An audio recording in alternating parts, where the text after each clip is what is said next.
Hi guys, Tracy here, and I'm just going to share with you guys the process of me making some stencils for some art journaling and scrapbooking projects that I have coming up. I'm starting off with a roll of this. It's called DC Fix, and it's the transparent kind. It's from Germany, and it's basically a contact paper. I bought this at the art store. It is for a roll that is 17.2 inches wide and 6.56 feet long. It was $10, so it's quite a bit more expensive than the kind you get at the dollar store.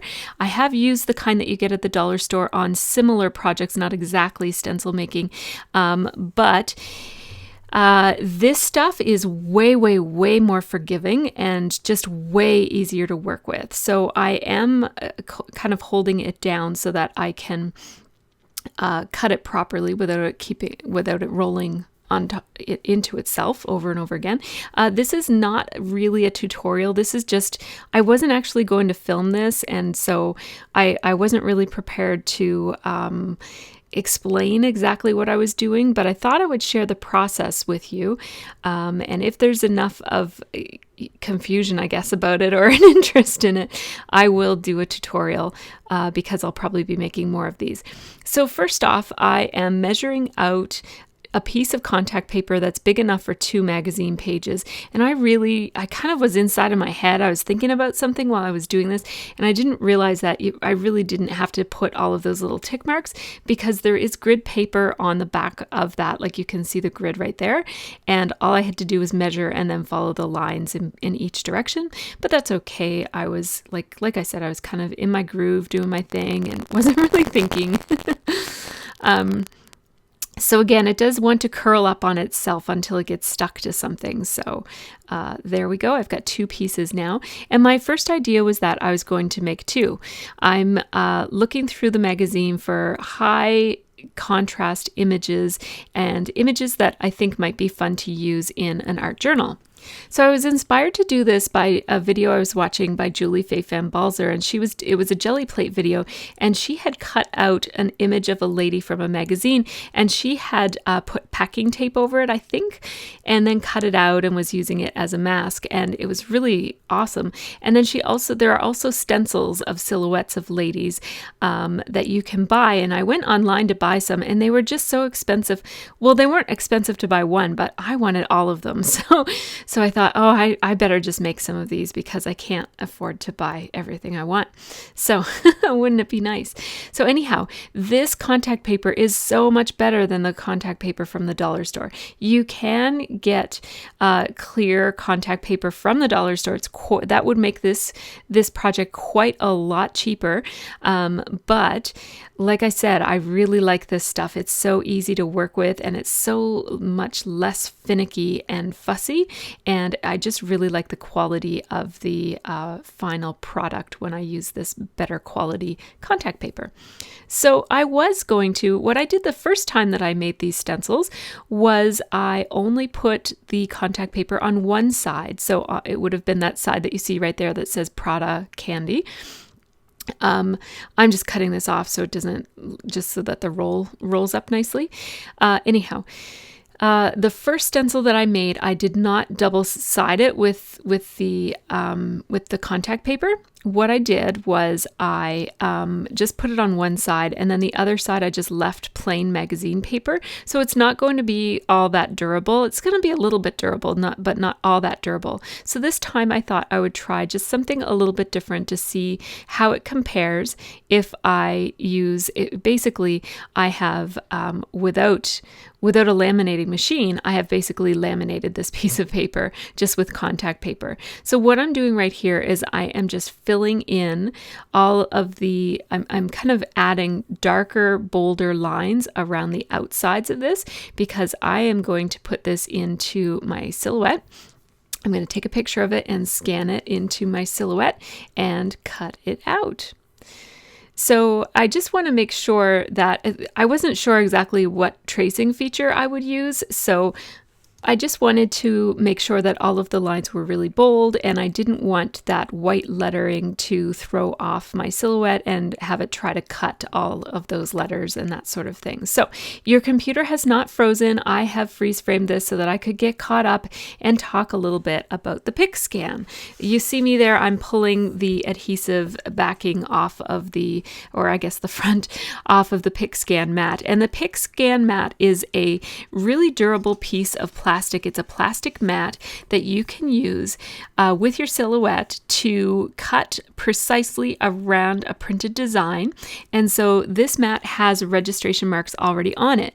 So if you've ever used the print and cut feature of your silhouette, then you know that you have to print a special series of registration marks on your paper so that your silhouette knows exactly where your design is, so that it can cut out exactly in the right place so that you get a cutout image.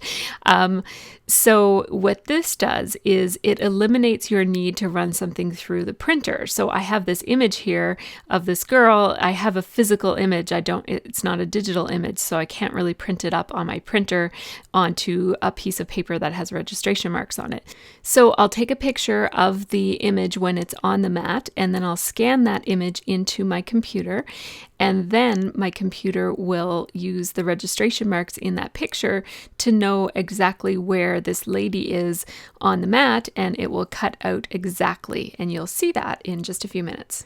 So I have to turn off my my lights in my craft room in order for me to be able to take a proper picture of this so that it doesn't have any reflection on it, because it's reflective now that it has that shiny paper on it. So here I am on my computer, and I'm just going to airdrop that picture to myself. I could have scanned it, but I don't have a scanner, or well, my scanner's upstairs. So there's my cell phone right there. You saw it come up, and the transfer was super quick, and it automatically puts it in my downloads file folder. So I'm just looking, I just opened the downloads so I could see the name of it, so I know what to go get when I go to import it. So what I did here is I actually clicked on the upper left-hand corner. There's a little square. It's blue right now, and it's the pick scan icon, and that opens up that window over there on your right, and that prompts me to download or scan in an image. And so I'm just navigating to my downloads folder, grabbing that image, and there's a warning there, and I'm reading it, and I don't know exactly what that warning means. It's something about like you've never used this registration mark set up before or something like that. Anyhow, I just said, okay, whatever, keep going. And it is taking a very long time to scan this image. It's doing that because it's a low quality image, because I had to turn off my lights. So because it's shiny, I had to turn off my lights, but because I had to turn off my lights, the quality of the image is quite a bit lower. And so that's the toss up that I have to take, because I'm too lazy to go upstairs and figure out how to use my scanner. So, but it will eventually recognize this picture and bring it right up on my screen. I think it's going to be there in just a few seconds. So I have slowed this part of the video down to normal speed so that I can keep up with myself. And there it is. So there you see that scan of the image. And like I mentioned, it's pretty low quality because of the lighting issues, but that kept any reflection from showing up. And now I'm going up to the top, and I'm going to click on, any second now, I'm going to click on Trace. There you go, trace. And I'm going to select the trace area, and there we go. Just drag my rectangle so that it includes the whole girl. There we go. And that gives me these yellow lines. And normally when I'm using a downloaded file like that I got from either a designer or like one of those files, a cut file that you buy from somebody or you get free online, normally I turn off the high pass filter, and then I usually bump up the threshold. But in this case, I'm just going to play around with the settings, and you will see me play around quite a lot. I'm basically trying to make it so that my lines are going to cut pretty clear and that I'm not going to have a whole lot of extra erasing or adding of lines that I'm going to have to do. So I'm trying to find that perfect balance of just enough detail, but not so much detail that I end up with a whole bunch of stray cuts that I'm going to have to go in and delete with my eraser tool. So I did click on the trace button now, and now I have an image, and you can't see it very well in this video, but there is a very fine red outline all the way around that image, and those are where my cut lines will be. And so I'm just thinking here about what I'm going to do, because I would rather not have that image there because it's a little bit distracting and hard to see where the red lines are. And I'm trying to remember how I got rid of this image the last time that I did this, which was just a few minutes ago. So I should know, right? But I can't remember because I'm no expert on the silhouette at all. I find that I always have to, I use it just infrequently enough that I always have to feel like I have to relearn everything again and again. So I went back to the pick scan button. There I am pressing it right there. And there's that thing that says all, and there's an X beside it. When I click off that X, that's when the picture goes away. So that's what I wanted to do. I just couldn't remember how I did it last time, but that's how I did it. And so now you just see those lines, and you see this little place here. I think it was the collar on her shirt. I'm just attaching that, and I'm going to use my eraser tool to get rid of that little jig that kind of cut into the silhouette a little bit right there. And that's about all that I have to do. Oh, there were two little extra stray cuts up there by around her hair and everything else. You know, in this video, it doesn't look like, it looks like the line is dotted in some places, especially around her arm and on her face, but it's actually not. It's a straight, it's like a solid line. You just can't see it because of I think probably the pixelation or something. Anyhow, it's looking good to me, so I am going to send it to print. I love sending it, not to print, but sending it to cut. I love sending things to cut. It's exciting. So I'm going to make a couple mistakes here too, because you know, it's me and it's the silhouette and I tend to make mistakes. So first of all, my cat is sleeping in front of my silhouette, so I have to move her over a little bit. That's Nixie. And I'm going to load my mat, my PicScan mat, into my machine. And then my machine is going to start moving and detecting those registration marks in just a second. I think I'm at my computer right now, and I am just, I think, you know what? I'm setting the material because I wasn't sure. And what I'm doing right now is I'm actually cutting it as if it were cardstock, because that's what I did last time. And last time I had only one layer of contact paper and one layer of magazine paper. So it was thinner then, but I thought, you know, I'll just give it a try and see if it cuts it out. And so it's going all the way around, and my cat is very fascinated with this little machine. Fascinated and then annoyed. So I pull it out and I'm going to peel it back just to see, and it didn't cut. It didn't cut all the way through. It cut the first level, the first layer, but that's not good. So, but luckily, because of those registration marks, and I mean, even if there weren't registration marks, I didn't move the image at all from the mat. So I can just, what I did was I went back to my silhouette and I changed the settings to chipboard. And that required me to change the depth of my blade. So I changed it to 5, I believe. And then I just put it back. So I put the focus going out for a minute there. And so I'm cutting it as if it were chipboard, and it's not chipboard, obviously, but it seemed to me that that was the closest thing. There was no option for stencil material or anything like that. So, and I knew that I didn't want it on vinyl because vinyl actually has a lower blade setting. So here it is. It goes very, very slow because it thinks that it's chipboard that it's cutting, but that's okay. It will cut it'll do a good job of cutting out this version right here. I'm just checking to see if it looks like it's cutting all the way through this time. It's really hard to tell. Now, another idea for making your own homemade stencils is you could actually just send this right through your laminator. The problem with sending the magazine ad through your laminator is that when you cut it out, the lamination is going to come apart, because the laminator requires, like, it seals all the way around the edges where it's plastic upon plastic. And if you were to cut the inside of it, it would just peel apart. But if you wanted to use laminator pockets for this, or laminator paper, all that you would have to do is not actually put the magazine paper in there. You could just scan in your image to get it into your software, and then you don't even have to use the pick scan mat. All that you'd have to do is just cut it like a regular cut file. And then it would be either clear, I guess it would be clear if you were using laminator paper. And that would be a perfectly fine option as well. I didn't want to use laminator paper because, I don't know, I can't find laminator paper for all that cheap. So I only have a couple pieces, and I didn't want to use it all up with stencils. So this contact paper is cheaper for me to buy than laminator paper. So here are the other ones that I had done already. So this is another magazine ad. This is only one layer of contact paper. So it's contact paper on magazine paper. So when I flip it over, that's just plain paper on the other side. These ladies, they're so pretty.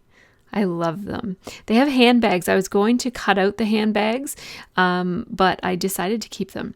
And then this is the umbrella background from Just Nick's studio. All that I did was I took a 12 by 12 piece of green paper and I covered it in contact paper. Just cut a 12 by 12 piece of contact paper. And then I just went to my silhouette. I didn't use this pick scan. I didn't have to, because that's just a file that I already had on my silhouette. And I just cut it. And I used the regular cardstock setting, and it cut perfectly. It was fine. And I really like it. The paper helps it stand up. I tried cutting just a piece of the contact paper, but it's way too flimsy and it sticks to itself, and it's not going to work. So the paper helps the stencil kind of keep its shape, and also it keeps it from sticking to everything that it comes near. And so I really like these stencils. I've used the girls. I haven't used the umbrella background yet, but I plan to use it soon. And the other advantage to using contact paper over laminator paper is that you can get it in a bigger size. And so I just got on Friday a large jelly plate. It just arrived at my house on Friday. And so I do plan to do some 12 by 12 jelly prints, and so I wanted to have some 12 by 12 stencils, but I really didn't want to go and buy a whole bunch of stencils, and I already have some beautiful cut files on my computer. And then I thought, between that and being able to pull out some images from some magazines and maybe even get some stock images online, I might be able to come up with lots of different options for some stencils. So I thought I would show you the fashion girls in action. So these are some prints that I had made another day on my jelly plate. And I just want to play. I just so want to play. But I don't have enough time because I have to bring my daughter to dance. So I thought I have to pull at least one print just so I know what this looks like. I decided to go with a black print. I like to add some white to my black because otherwise it's just way too black.